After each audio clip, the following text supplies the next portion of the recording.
बिस्मिल्लाहिर्रहमानिर्रहीम। आज हम देखेंगे एक्यूट स्ट्रेस डिसऑर्डर। क्या आप जानते हैं कि हर वो शख्स जो किसी खौफनाक हादसे से गुजरता है पीटीएसडी का शिकार नहीं बनता? फिर आखिर क्यों कुछ लोग चंद दिनों में संभल जाते हैं जबकि कुछ की ज़िंदगी हमेशा के लिए बदल जाती है? आज की वीडियो में हम trauma and stress related disorder 2 के वो राज जानेंगे जो आपकी किताब में तो है, लेकिन हम इसे बहुत आसान अल्फाज में समझेंगे, और वो भी एक ब्रेन मैप के ज़रिए।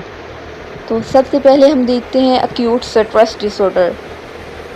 फर्ज करें एक शख्स का शदीद कार एक्सीडेंट हुआ। हादसे के फ़ौरन बाद वो बार बार इसी मंजर को याद करता है, डर जाता है, नींद ख़राब हो जाती है और हर आवाज़ पर चौंक जाता है। अगर ये अलामत 3 दिन से शुरू होकर 1 माह के अंदर रहें तो इसे एक्यूट स्ट्रेस डिसऑर्डर कहते हैं।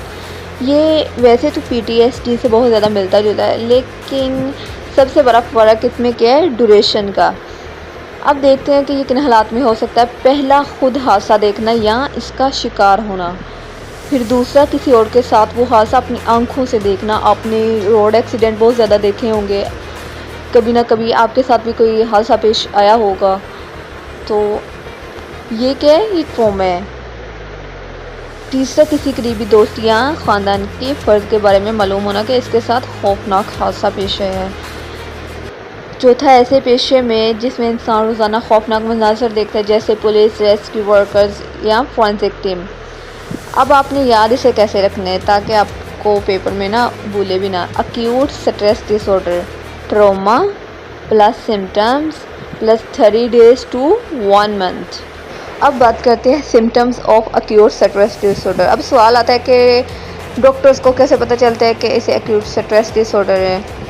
तो DSM-5 में इसकी जो अलामत है वो 9 या इससे ज़्यादा होनी चाहिए। इन अलामत को याद रखने का आसान तरीका है कैटेगरीज। पहली है इंट्रोइंग यानी हादसा बार बार याद आना, ट्रॉमा ख्वाब आना या फिर फ्लैश बैक्स आना।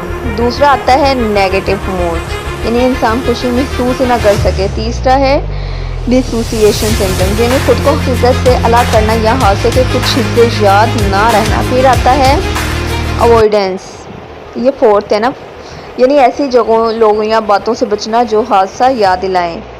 पांचवा है अराउजल, जिसमें नींद ख़राब होना, गुस्सा, हर वक्त अलर्ट रहना, कंसंट्रेशन की कमी और हर आवाज़ पर चौंक जाना शामिल है। अगर ये अलामत 3 दिन से 1 माह तक रहे तो डायग्नोसिस बनती है। फिर हम आते हैं एडजस्टमेंट डिसऑर्डर। अब एक और डिसऑर्डर को समझते हैं जिसे अक्सर तालिबा ना वो पीटीएसडी से मिला देते हैं। मुझे भी ना इसमें बहुत ज़्यादा कन्फ्यूजन थी, लेकिन अब मुझे बहुत अच्छे से ना याद हो गया है। तो इसको हम एक लाइन में समझते हैं, यानी पीटीएसडी और एक्यूट स्ट्रेस डिसऑर्डर हमेशा ट्रॉमा की वजह से होते हैं, लेकिन एडजस्टमेंट डिसऑर्डर लाइफ के किसी बड़े स्ट्रेसर की वजह से होता है। मसलन जॉब ख़त्म होना, डाइवोर्स, इम्तहान में बार बार फेल होना या फाइनेंशियल प्रॉब्लम्स। इसमें अलामत स्ट्रेस शुरू होने से यानी 3 माह के अंदर आती है, और जब स्ट्रेस ख़त्म हो जाए तो अलामत 6 माह से ज़्यादा नहीं रहती। इसकी जो एग्ज़ाम है ना वो भी याद रख लें आप। डिप्रेशन, सिर्फ एंजाइटी, अगर दोनों को मिलाए तो कंडक्ट प्रॉब्लम, फिर इमोशंस प्लस कंडक्टर, तो ये क्या बनेगा? अनस्पेसिफाइड। अब बात करते हैं aetiology of trauma and stress related disorder की। अब अहम सवाल ये है कि एक ही हादसा 2 लोगों के साथ होता है, लेकिन पीटीएसडी सिर्फ एक को क्यों होता है? इसका जवाब है रिस्क फैक्टर्स। ये 3 हिस्सों में तकसीम होते हैं, प्री ट्रॉमा, पेरी ट्रॉमा और पोस्ट ट्रॉमा। सबसे पहले आता है प्री ट्रॉमा, यानी वो अवामल जो हादसे से पहले मौजूद होते हैं। अगर बचपन में डिप्रेशन, अब्यूज़ या फिर एंजाइटी, पॉवर्टी या फिर फैमिली प्रॉब्लम्स रही हो तो ख़तरा बढ़ जाता है। इसी तरह कुछ पर्सनैलिटी ट्रेट्स भी इंसान को बहुत ज़्यादा वल्नरेबल बना देती है।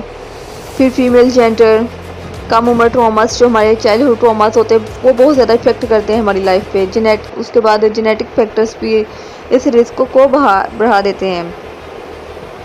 अब बात करते हैं पेरी ट्रॉमेटिक फैक्टर से। अगर ट्रॉमा बहुत शदीद हो, जान का ख़तरा महसूस हो या इंसान को लगे कि वो बच नहीं सकेगा तो पीटीएसडी का ख़तरा बढ़ जाता है।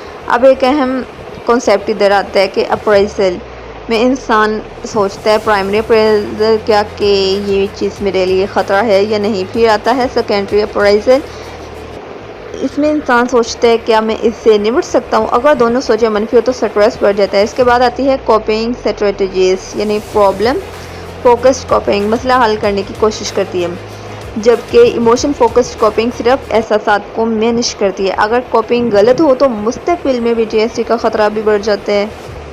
बात करते हैं पोस्ट ट्रॉमा फैक्टर्स की, यानी हादसे के बाद क्या होता है। अगर इंसान को फैमिली और फ्रेंड्स की सपोर्ट मिल जाए तो रिकवरी बहुत बेहतर होती है, लेकिन अगर सपोर्ट ना हो तो बार बार नए स्ट्रेस आते जाएंगे और PTSD का ख़तरा बढ़ता जाएगा। इसमें फिर ब्रेन में भी तब्दीली आएगी। अब जो एमिगडाला होता है ये ज़्यादा एक्टिव हो जाता है। फिर एमिगडाला एक्टिव होने की वजह से खौफ ज़्यादा महसूस होता है। फिर प्रीफ्रंटल कॉर्टेक्स, इसकी जो रेंज है वो एक्टिव होती है, यानी कम एक्टिव होती है, तो इस वजह से बात पर कंट्रोल कम हो जाता है। फिर हिप्पोकैम्पस का साइज भी बढ़ जाता है, मेमोरी लूज हो जाती है। आखिर में पर्सनल फैक्टर्स भी हैं, जैसे negative thinking, avoidance, neurotic personality और पुअर प्रॉब्लम सॉल्विंग इंसान को ज़्यादा वल्नरेबल बना देते हैं। तो याद रखें, तो अब हमने क्या पढ़ा कि ट्रॉमा और स्ट्रेस रिलेटेड डिसऑर्डर का जो कंसेप्ट है वो, फिर हमने इसको बहुत अच्छे से एक्सप्लेन भी किया, लेकिन बहुत कम एक्सप्लेन किया, क्योंकि मैं जानती हूँ कि आप भी मेरी तरह एक स्टूडेंट्स हो और आपका भी दिल नहीं करता पढ़ने को। तो इसी तरह आप शॉर्ट वीडियोस को ही पसंद करते हैं, इसलिए मैंने ज़्यादा लंबी नहीं बनाई।